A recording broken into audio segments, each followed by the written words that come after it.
estuve muy lúcido. En el chat no lo pueden creer. Bueno, vamos a ir dándole paso al invitado que ya está acá. Háganlo pasar nomás. Vamos a estar entrevistando a una de las nuevas caras del Parlamento, porque esto está renovado y por suerte al fin está entrando generaciones más que ya no sé si somos jóvenes, pero bueno, los de 30. Técnicamente no, pero para la política unos pichones totales. Bienvenido, Carlos Ridstrom, ¿cómo estás? Buen día. Bien. Hola, Carlos. Muchas gracias. Contento de estar acá. ¿Primer streaming? No, seguramente no, porque sos joven. No, primer streaming no, y los otros los tuve acá también, pero el primero con este nivel de popularidad y destaque en la política nacional. Es un hito. Carlos, estoy viviendo un sueño. Aceptando tu halago, ¿te podemos decir Carlitos durante la entrevista? ¿O cómo sí. te dicen? No, ¿Cómo te facha te dicen. En realidad me dicen facha, pero también me dicen Charlie, me dicen Carlito.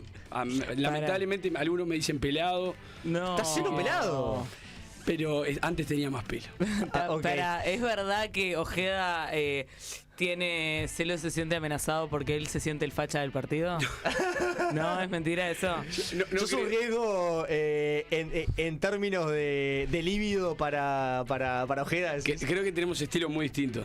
Bueno, vamos a presentar primero. Sí. Carlos Ridstrom es diputado electo por el Partido Colorado, es ingeniero agrónomo, ex director de Desarrollo Rural del Ministerio de Ganadería, es secretario general del Partido Colorado en Montevideo, ex Ciudadanos, después se fue con Gurméndez y después ambos se fueron con nuestro amigo Don Comedia Pedro Bordaberry.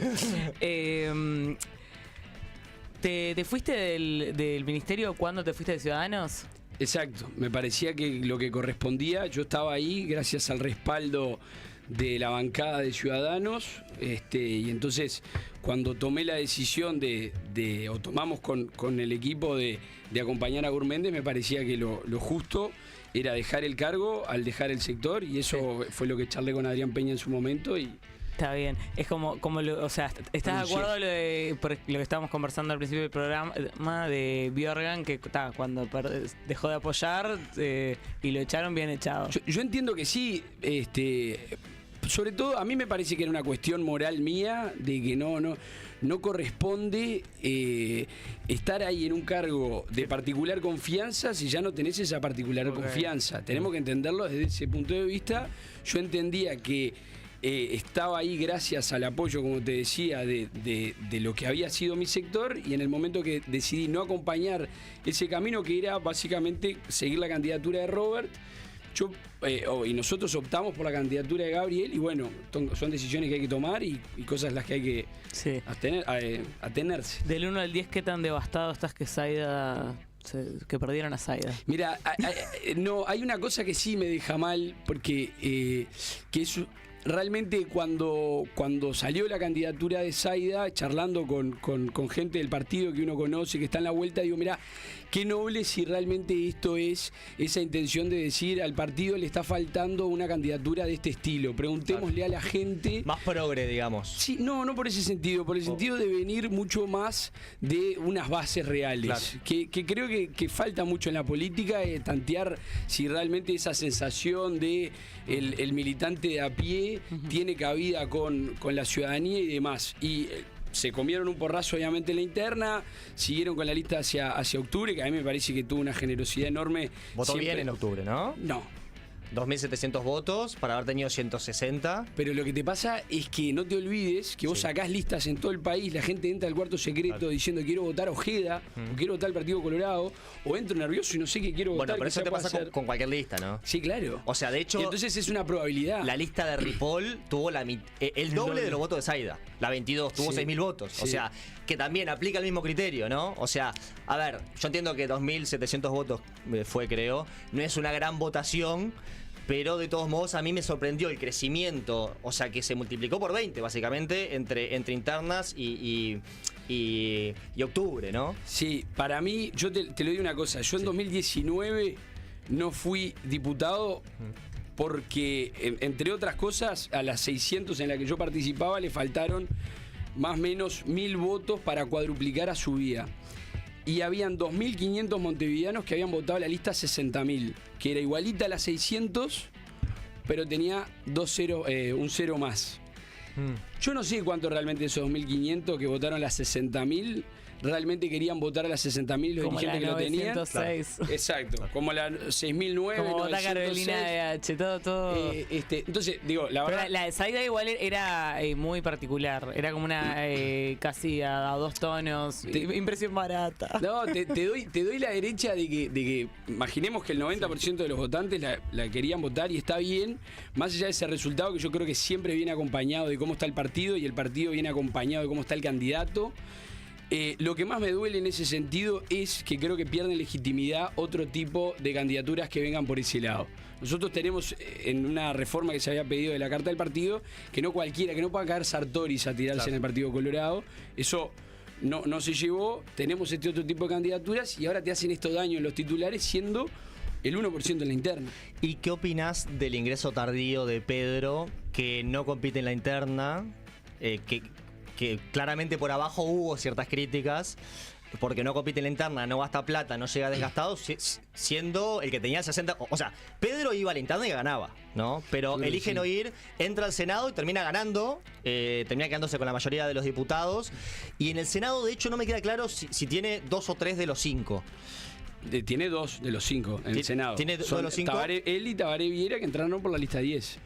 Y Ojeda tiene 3 en el Senado, entonces... Claro, a ver, el bloque Unir para Ojeda, Crecer, sí. claro, que son Subía, Robert Silva y Ojeda. Son 3 figuras políticas sí, diferentes, Ojeda, está pero bien, que han está bien. conformado naturalmente un bloque porque Claro, si está bien, se tenés razón, te tenés dividen razón. dos, siempre tendemos para agarrar por un lado para el otro. Vuelvo a la pregunta entonces. ¿Qué opinás entonces del ingreso tardío de Pedro a la campaña? Mira, nosotros hicimos la interna con Gurméndez, salimos terceros, el partido votó mal en la interna en líneas generales.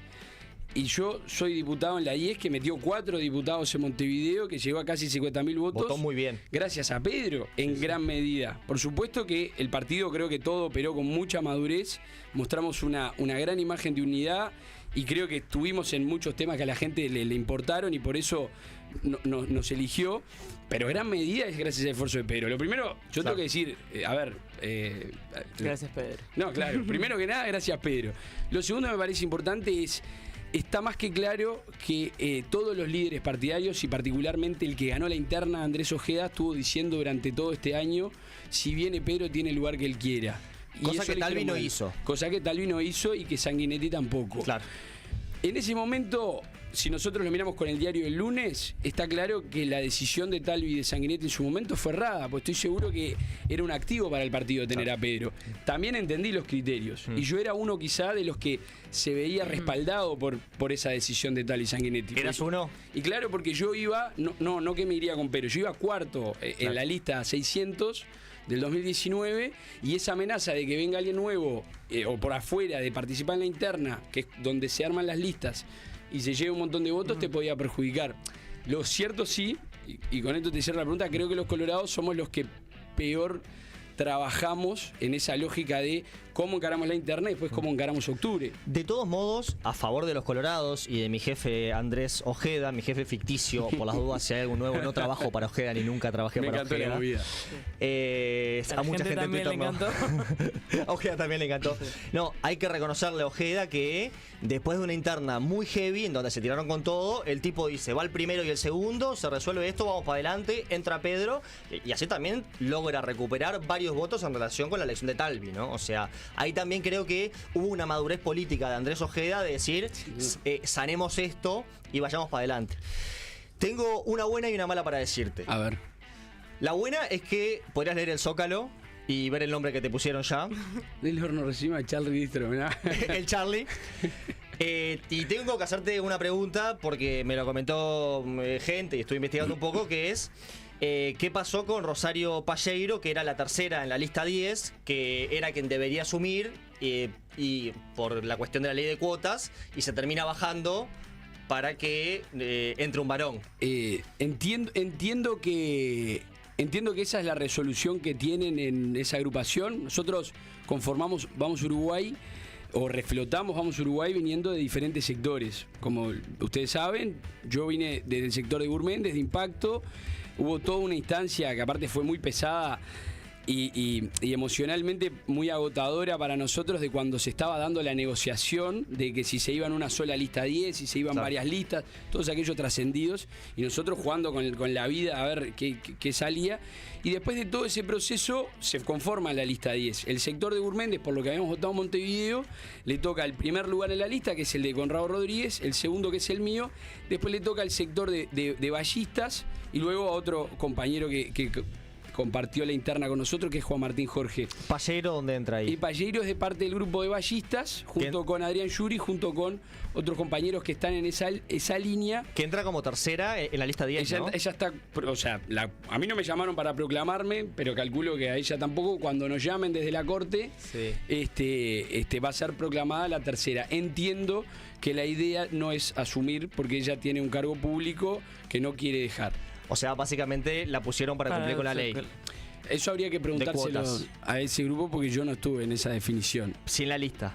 Sí, por supuesto. Okay. Sí. Y la verdad que ha sido una experiencia increíble, porque yo nunca había trabajado con quienes venían de ballistas, del sector de Sanguinetti. Nunca, había mucha gente con la que fue todo muy surreal cuando se conformó esta lista 10.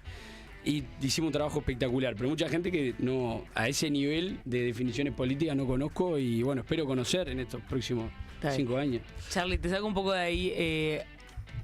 Nosotros hemos tenido bastantes... Ya te peleamos, ¿eh? Sí. O sea, eso fue toda la pelea que teníamos para darte. Ahora te vamos a tratar bien. No, yo me reservo, no sé, capaz que se me ocurren más cosas. Pero ya hemos tenido dirigentes jóvenes acá en el programa, y como que se repite esa idea de que, si bien son de diferentes partidos, hay cierta agenda generacional.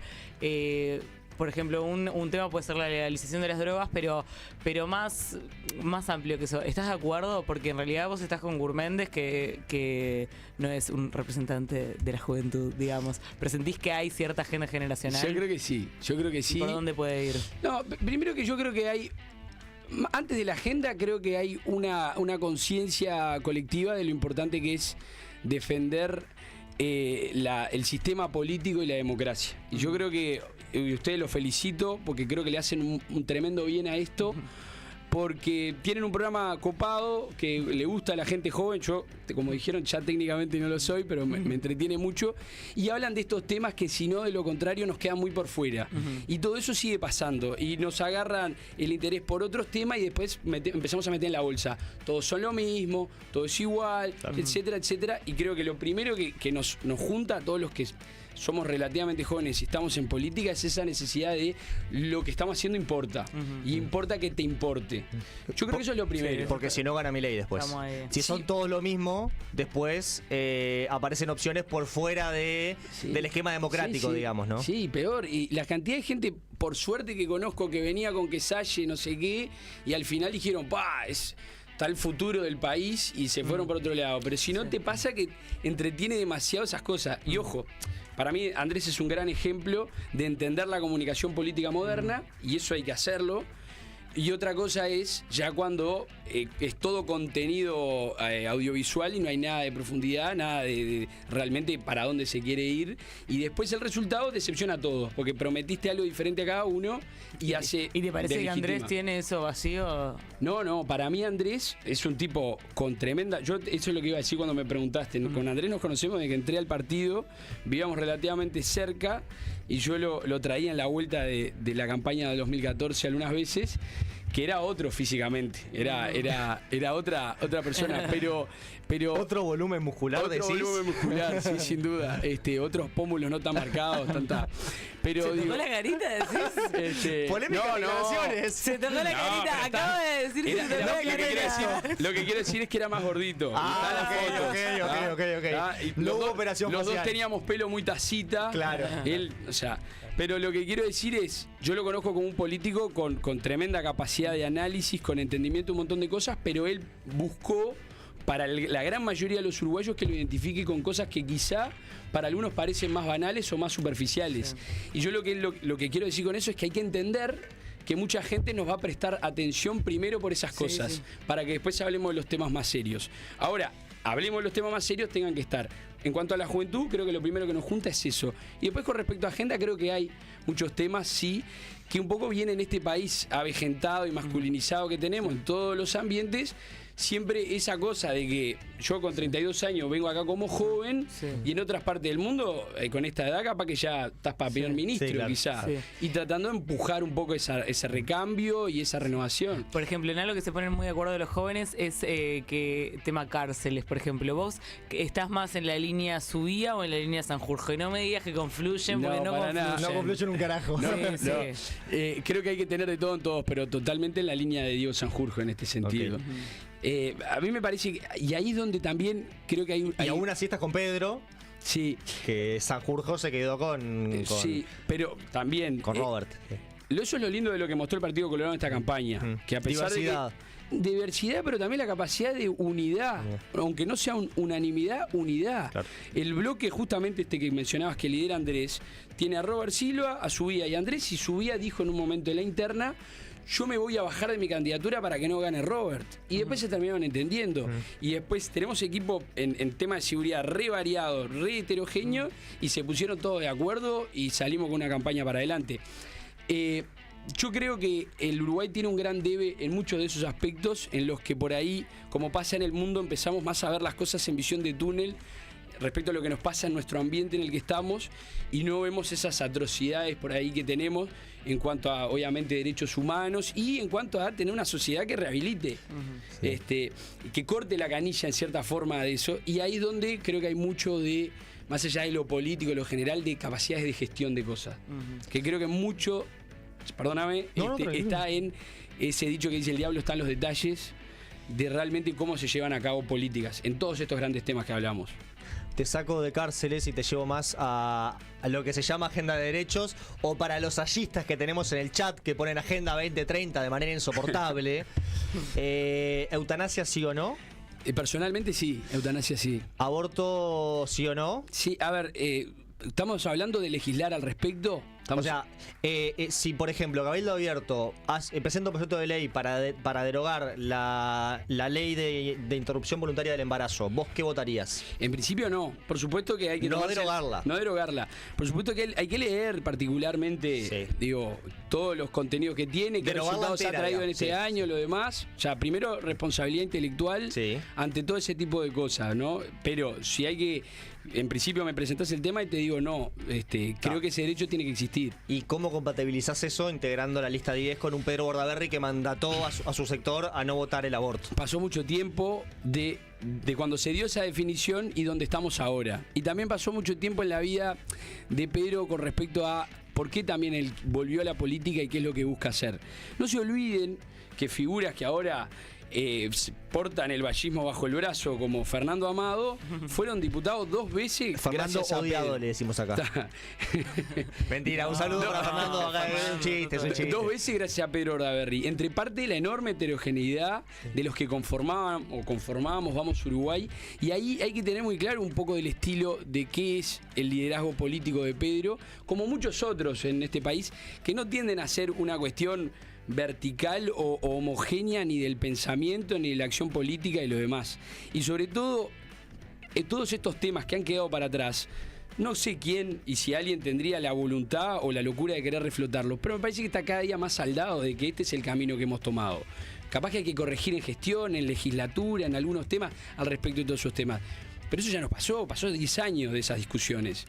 Vos decís que hoy Pedro Bordaberry capaz que no mandataría a votar en contra de la ley de interrupción voluntaria del embarazo. Hay que preguntárselo a Pedro. Lo que yo siento. Lo tuvimos y no se lo preguntamos, Más nosotros. Él dijo que él es lo que es y él no cambia de posiciones y... O sea, yo creo que puede soltar un tema porque ya está, pero el ya hecho fue, de la ya disciplina perdió. partidaria capaz que es otra cosa, ¿no? O sea, porque una cosa es no votarlo, otra cosa es mandatar a tu sector a no votarlo. Él dijo que su límite es el poliamor. Su límite es el poliamor, después dentro del poliamor todo permitido. Charlie, ¿cómo te llevas con la monogamia? Muy bien, me casé este año, le mando un saludo a Tefi.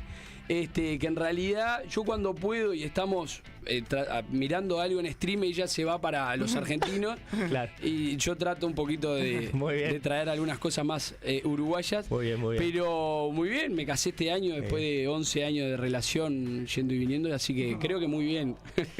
Acá en la botonera pusieron un au más tierno. Y la pregunta que te haría tu abuela, ¿y el pibe para cuándo?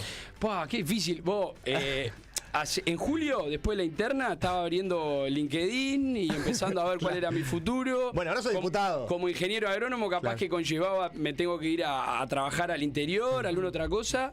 Sí, ahora soy diputado, ahora capaz que podemos planificar mejor. Sí.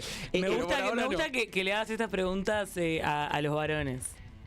O sea, porque no se lo preguntan mucho. Y porque si no me cancelan de nuevo. ¿Cómo haces hijos y política? Claro. Pero no. No, pará, pero igual una pregunta interesante que tengo para hacerte desde el desconocimiento absoluto. Yo sé que hay sectores, por ejemplo, el MPP y la 1001, que de los, te digo un número redondo más o menos, 300 palos que gana un diputado, más partidas y demás, capaz que esté 350, mucho se lo queda al sector. Y otra parte del Frente Amplio, y capaz que el legislador termina cobrando 70-80. ¿Cómo funciona eso en el Partido Colorado? ¿Vos cobrás el sueldo entero o tenés que también aportar? ¿Cuál es el porcentaje? Aportás, en primera instancia aportás un 10 al partido. Okay. Después está el aporte que corresponde al sector, a la bancada de ese tiempo. Y después la otra dinámica que nos pasa, porque quizá no tenemos ese nivel de organización, para bien o para mal, cada grupo, cada diputado o dirigente tiene que empezar a pensar en el mantenimiento de su estructura política durante esos 5 años y de cara a la elección siguiente. Porque hay que hacer campaña, después si pensás plata. Y sí, claro, pero aparte hay varias instancias en el medio. Nosotros tenemos la elección departamental en mayo, que también es muy importante. Nosotros trabajamos en la 30, que le mando un saludo, que hicimos que Pedro también nos mande un saludo desde acá el otro día. Es verdad. También aspiramos mucho al trabajo de lo que es orgánicamente en la interna del partido, y también consejos vecinales, lo que haya, elecciones juveniles. Uno hay que estar activo, y es parte un poco de mover ese engranaje y de seguir poniendo. En ese sentido, el manejo no es tan así como administrado en separación, qué es partido, qué es sector, qué es agrupación, qué es el candidato o el dirigente. Pero te comen un parte, sí, pero claro. no tanto como en... Yo creo que hay un mito muy importante en eso, la gente que realmente si dice hace plata de la política o no.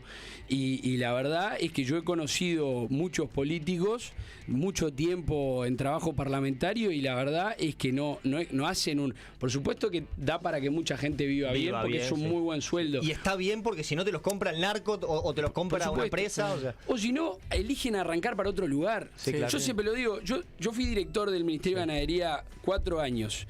Con el sueldo que tenía cuando arrancábamos, y en la pandemia ni que hablar, qué sueldazo que tenía.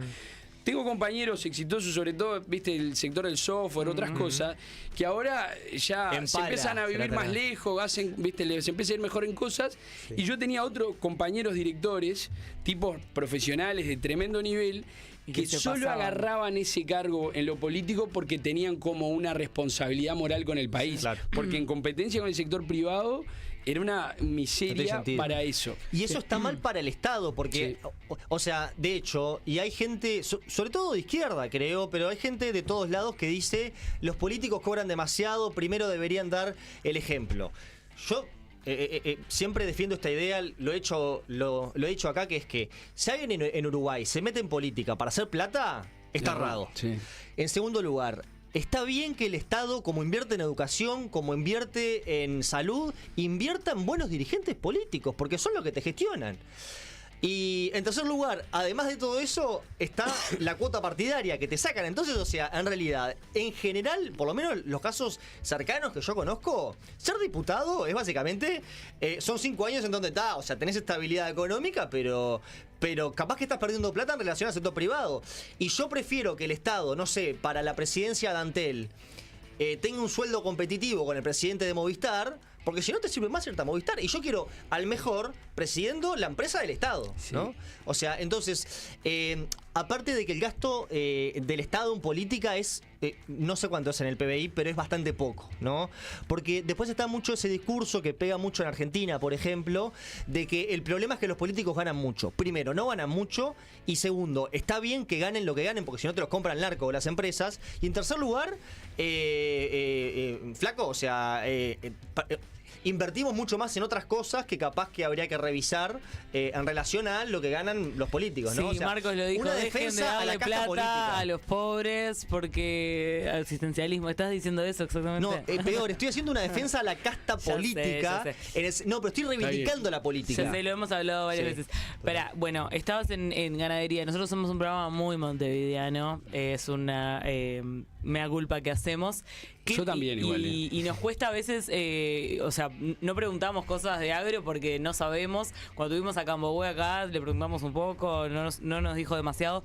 ¿Qué temas respecto a la ganadería, la agricultura, al agro en general, deberíamos tener como más en agenda, más presentes?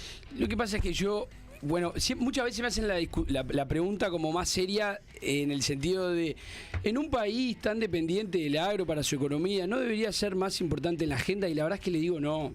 Y sobre todo cuando tenemos que conversar, estoy hablando de la agenda de lo que se discute, no podés forzarle un tema a la gente como diciendo, mirá que esto es importante Tiene para que vos, interesante. tenés que interesarte. Ojo, reivindico totalmente la importancia que tiene y la importancia de las buenas políticas en ese sentido. Ahora, creo que el tema más importante a veces al hablar o al tener la discusión es empatibilizar con lo que es el acceso a derechos y la gran diferencia que hay en el medio urbano que en el medio rural. Desde la conectividad, desde poder hacer un trámite, desde poder Tener médicos de especialistas. pero también poder tener un corso barrial en la ciudad, lo tenés, si te interesa el carnaval. Sí. No viene el Sodre todos los días a cualquier pueblo del interior y demás. Ahí empieza a haber toda una distancia muy grande en la que entiendo que el Estado tiene que trabajar para permitir esas libertades y que después la gente pueda elegir. Si yo me quiero quedar en el medio rural, lo pueda hacer o pueda cambiar. Ahí yo creo que hay un debe grande en cuanto a conversar desde ese punto de vista y lamentablemente hay muchas veces en esa terrible dicotomía de campo-ciudad, Montevideo interior, mucha ignorancia desde las distintas partes. Si es un tema me parece que hay que conversar, me parece que es.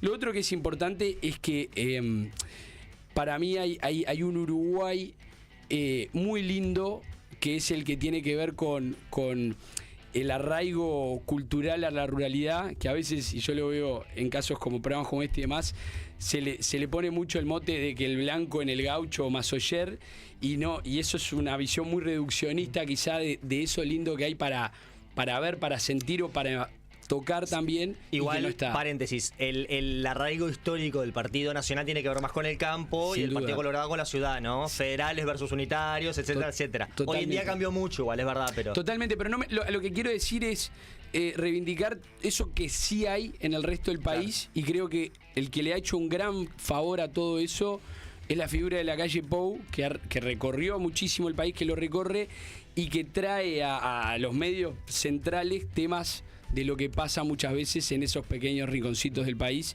que sería más lindo que los uruguayos, que tenemos mucha mentalidad de puerto, sobre todo los montevideanos, miramos todo lo que está en el mundo y nos olvidamos muchas cosas lindas que pueden estar pasando tierra adentro. Charlie, tengo una última pregunta linda para hacerte, pero una que la antecede, que es si querés que te cebo un mate mientras que te la hago o no Dale, compartís mate. Te acepto, estuve tomando mate de mañana cuando fui a entrenar. Y Fuiste a tener también o temprano. Con razón me diste tan lúcido, ¿eh? Con razón me diste tan... Y ojalá, gracias por decirme eso, porque siento que vengo una semana terrible, porque me pasa lo siguiente: cuando perdés o cuando te va mal, como me pasó en la interna, me guardé una semana y media y te lo respetan. Cuando ganás, cuando salís Tenés diputado, que salir. claro, no podés no responder Dale, el loco. celular a los amigos, a los conocidos, a la gente que te quiere llamar. Total. Entonces vengo un asado por noche todos los días y hoy tengo otro festejo. A diferencia de lo que hizo Yamandu Orsi, que duplicó los votos del Frente Amplio de la interna y se fue una semana de vacaciones, ¿no? Pero está bien, entiendo que estaba estresado. Pero bueno. Chicanita para Molina otra vez. Ay, Dios. La pregunta. La pregunta. Uruguay, a ver, yo soy de los que cree que tanto el Frente Amplio como los gobiernos anteriores, y este también, no han logrado transformar todavía su matriz productiva para tener una industria propia en donde aprovechemos las commodities que tenemos, que somos un país recontra ganadero, agropecuario, o sea que tenemos mucha materia prima. Pero el Frente Amplio, por lo menos yo entiendo que logró sí hacer una transformación de matriz energética importante, con mucha energía renovable, en parte en telecomunicaciones también, pero en lo que es el agro, ¿cómo hacemos para darle más valor agregado a lo que son los circuitos productivos más primarios para pasar de ser una industria semi-desarrollada que, no te digo que vendamos ganado en pie, pero ¿cómo hacemos para darle mucho más valor agregado y matar a los que nos compran con los precios? Porque esto es carne verde, es ganado libre, tiene verde. trazabilidad, tiene ciencia. ¿Cómo hacemos para darle más valor a los procesos productivos de la economía agropecuaria? ¿Cuánto tiempo tenemos? ¿Cuánto tiempo tenemos? Lo que vos quieras. No, Lo que vos quieras. me encanta, me fascina la pregunta. A mí me apasiona me apasiona el tema. Y la verdad es que me ha estimulado mucho cosas que he visto y aprendido en estos años que tuve de gestión, sobre todo comparando con otros países y reivindicándonos un poco qué es lo que hacemos los uruguayos, qué es lo que nos pasa. Siendo de lo general a lo particular, creo que precisamos una enorme voluntad política a través de convencer a montonazo de actores de que hay un camino al que ir, o si no, lo otro que precisás es una situación crítica terrible, que ojalá nunca pase, pero es decir, una debacle tan grande en la sociedad que es la que te hace apretar restart y volver a arrancar. ¿Qué es lo que le pasa al Uruguay en muchos de estos temas? Tenemos arraigados muchos conceptos que en el mundo han quedado relativamente obsoletos y de por sí somos un sector relativamente conservador, y no en el sentido, o sea, conservador en la vida, ¿verdad? Sí. Y en el agro, en la ruralidad o en muchos de esos negocios en los que venimos de generaciones, más aún. Y entonces, ¿qué es lo que nos pasa? Que estamos cómodos en muchos sentidos. Tan cómodo el de abajo, el del medio, el de arriba, en el sentido de adversidad ante el posible cambio que podamos tener. Y con eso, uno de los temas, ponerle para hacerles clarito, el Uruguay habla de la propiedad de la tierra de hace más de 200 años. Desde Artigas, la importancia de la propiedad privada, de tenerlo en todos los sentidos, ¿no? En mi casa propia, en mi campo, en lo demás. Hay un montón de paradigmas con respecto a eso, que el mundo que evoluciona y que se adapta y que compite y que prospera en definitiva, dejó de ver tanto ese tipo de matriz. Entonces, yo no voy a venir acá y decirles a ustedes como un tema para debate, no, instituto de colonización no, instituto de colonización sí, porque si arrancamos en ese punto la discusión y empezamos a reivindicar una cosa, otra cosa que hace, muy adelante, ya le erramos, ya le erramos. Entonces, sí. Como para un reel. O sea, ahora tenés un minuto. Ahora tenés un minuto. Siempre me dicen que soy horrible para eso. Y te voy a hacer la pregunta de nuevo sintéticamente. Sí. Pero, Charlie, ¿cómo hacemos para darle valor agregado a la carne y al arroz principalmente, o a los circuitos productivos de la economía? A todo, dos grandes líneas. Primero tenemos que reestructurar internamente el sistema, desde lo impositivo hasta las instituciones públicas, y por otro lado, seguir en el camino de la apertura comercial. Vean, maravilloso, listo. Salió de reel. Bueno, pero mirá cómo pudo. Última, ¿de qué signo sos? Qué pesado. Soy de Tauro y no sé si soy pero yo soy el 22 de abril, o sea, sí. Y los signos cambian el primer día. Sí, así entonces, que si Andrés tiene razón, soy muy de Tauro. Ah, puede ser. Está bien. Bueno, ¿pasaste bien? Espectacular. Qué bueno. Bueno, muchas gracias por venir. ¿Haces terapia? No, hago mindfulness. Pero hacer terapia directamente no. Me ayudó buenísimo mindfulness en un momento de mi vida complicado, en la mitad de la pandemia. ¿Querés contarle rápidamente a la gente qué es el mindfulness? Es una rama de la psicología que tiene cosas con el budismo, que básicamente es trabajar mucho en ejercicios para estar presente o tener la cabeza donde la querés tener. Por eso te despertás 7 de la mañana a entrenar. No, en realidad, bueno, no sé. Eso porque quedé para atrás con lo que fue la campaña de octubre, sentí que te estás achanchando y quiero mantener la disciplina. Está bien, bueno, muchas gracias, Facha, te volveremos a invitar. Sí, encantadamente. Qué bueno que pasaste lindo y que ayer me pidió el flyer temprano, porque se ve que ya los flyers de Mati son furor para la gente. Esperemos que te haya gustado el que te tocó. No, me encantó, gracias a ustedes. Para mí, esto fue de los desafíos más lindos, porque realmente me siento que llegué. Mamá, llegué.